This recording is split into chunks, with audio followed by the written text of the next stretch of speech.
ગાંધીનગરમાં ભાજપનું ગાંવ ચલો અભિયાન 10 અને 11 ફેબ્રુઆરી 2 દિવસ ચાલશે અભિયાન। સીએમ 10મીએ બનાસકાંઠા અભિયાનમાં જોડાશે। જલોત્રા ગામે સીએમ કાર્યકર્તાના ઘરે ભોજન અને રાત્રિ રોકાણ કરશે। સીએમ 10મીએ બનાસકાંઠા અભિયાનમાં જોડાશે। આ અભિયાનમાં જલોત્રા ગામે સીએમ કાર્યકર્તાના ઘરે ભોજન અને રાત્રિ રોકાણ પણ કરશે। તો 10 અને 11 ફેબ્રુઆરી 2 દિવસ સુધી આ અભિયાન ચલાશે, જેમાં गांव चलो अभियान की शुरुआत करवामां आवी छे। सीएम 10मीए बनासकांठा जशे। दाहोदना करोडिया गामे एनजीवीसीएलनी बेदरकारीना कारणे हजारों लीटर पाणीनो वेडफाट थयो छे। भाणा शीमाळा जूथ पाणी पुरवठानी लाइन पर ज वीज थांभलो नाखी दीधो हतो, जेना कारणे पाणी पाइपलाइनमां भंगाण सर्जायुं हतुं। एक तरफ पाणीमांथी रजड़पाट अने बीजी तरफ पाइपलाइन लीकेज थता हजारों लीटर पाणी रोड पर वही गयुं। पाणी पुरवठाना अधिकारीओ निंद्राधीन जोवा मळ्या। कलाको सुधी पाणीनो व्यय थतो होय तेवा दृश्यो सामे आव्या। लीकेज बंध न थता स्थानिकोमां रोष भभूकी उठ्यो। पाइपलाइन ने अंदर करोड़िया पूर्व गाम एने अंदर में फतेहपुरा जीबी वाले वीज पोल रोपी दीधो छे। पाइप ने अंदर एनाथी अमारू पानी पाइपलाइन तूटी गई अने पानी 4 दिवसथी बंध है। पानी पुरवठो अमारे पाइपलाइन तोड़ी नाखी साहेब। हमने लेकिन जीबी बोल वाले एना अमे आ जो पानी अमारे बंद थवुं जोईए એટલે કે અમારે ચાલુ કરવાનું છે પાણી, એટલે ચાલુ કરી આપવું પડશે તમને। સુરતની વાત, સુરતના પર્વત પાટિયા પાસે આવેલી રાજ ટેક્સટાઇલ માર્કેટમાં મારપીટની ઘટના સામે આવી છે। મેનેજર રાકેશ જૈન પાર્સલ વાળાઓને ઢોર માર મારતા હોય તેવો વિડીયો સોશિયલ મીડિયામાં વાયરલ થયો છે। પાર્સલ ઉઠાવવા બાબતે માથાકૂટ થઈ હોવાની માહિતી સામે આવી। વિડીયોમાં સ્પષ્ટ દેખાય છે કે પાર્સલ વાળાઓને દોડાવી અને ઢોર માર માર્યો। જોકે સામે પાર્સલ વાળા પણ હુમલો કરતા નજરે પડે છે।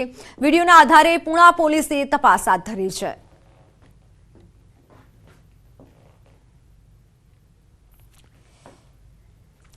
नवसारी में पश्चिम रेलवे गुड्स कोरिडोर पर पहली बार मालगाड़ी दौड़ावामां आवी।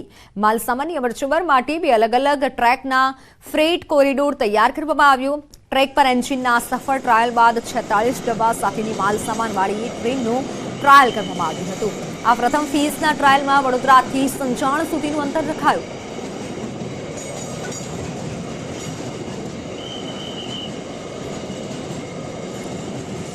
અમદાવાદમાં ચોરી કરી અને ફરાર થઈ ગયેલા ઘરઘાટીની પશ્ચિમ બંગાળથી ધરપકડ કરવામાં આવી। સેટેલાઇટના બંગલામાંથી ઘરઘાટીએ 1 કરોડથી વધુની ચોરીને અંજામ આપ્યો હતો। સુમધુર સોસાયટીમાં વેપારીના ઘરમાંથી રોકડ અને દાગીના સહિતની ચોરી કરી હતી। ઘરઘાટી તરીકે કામ કરતા રાજા ચૌધરીએ પોતાનું આધાર કાર્ડ પણ નકલી આપ્યું હતું। પોતાની દીકરીને ડોક્ટર બનાવવા માટે લોન લીધી હતી અને તે જ લોનના પૈસા ભરવા માટે ચોરીને અંજામ આપ્યો હતો। જોકે દાગીના વેચી આરોપીએ પોતાનું 30 લાખનું દેવું ચૂકવી દીધું હતું। આ સમગ્ર મામલે પોલીસે વધુ તપાસ હાથ ધરી છે।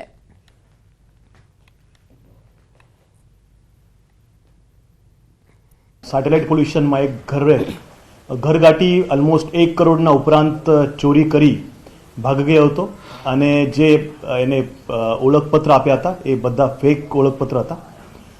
છતાં પણ ક્રાઇમ બ્રાન્ચે આરોપીને શોધી કાઢી અને એને નાળિયા ખાતેથી ધરપકડ કરવામાં આવી છે।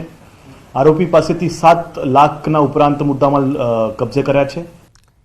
કચ્છમાં ભડકાઉ ભાષણ કેસમાં મૌલાનાના રિમાન્ડ પર જ્યારે મૌલાના 3 દિવસના રિમાન્ડ મંજૂર કરાયા છે। 11 ફેબ્રુઆરી બપોરના 3 વાગ્યા સુધીના રિમાન્ડ મંજૂર કરવામાં આવ્યા છે। મૌલાના સલમાન અઝહરીને ભચાઉ કોર્ટમાં રજૂ કરાયો હતો। પોલીસે 14 દિવસના રિમાન્ડની માંગણી કરી હતી। મૌલાનાએ સામખિયાળામાં ભડકાઉ ભાષણ આપ્યું હતું। ભચાઉ કોર્ટમાં મૌલાનાને ચુસ્ત સુરક્ષા બંદોબસ્ત વચ્ચે કોર્ટમાં રજૂ કરાયો હતો। કોર્ટ બહાર રેન્જ આઈજી સહિત પોલીસના અધિકારીઓ અને કર્મચારીઓનો કાફલો તૈનાત કરાયો હતો। રિમાન્ડ અરજી સામે સખત વાંધા રજૂ કરેલા, જેથી નામદાર કોર્ટે 14 દિવસ જે રિમાન્ડની માંગણી પોલીસની હતી તેમાં માત્ર 3 દિવસના રિમાન્ડ મંજૂર કરેલા છે। નામદાર કોર્ટે એ પણ ઓર્ડર કરેલો છે કે સુપ્રીમ કોર્ટની જે ગાઈડલાઇન્સ છે તેનો પૂરેપૂરો અમલ કરવાનો। તો સમાચારોમાં હાલ સમય થયો છે વિરામનો।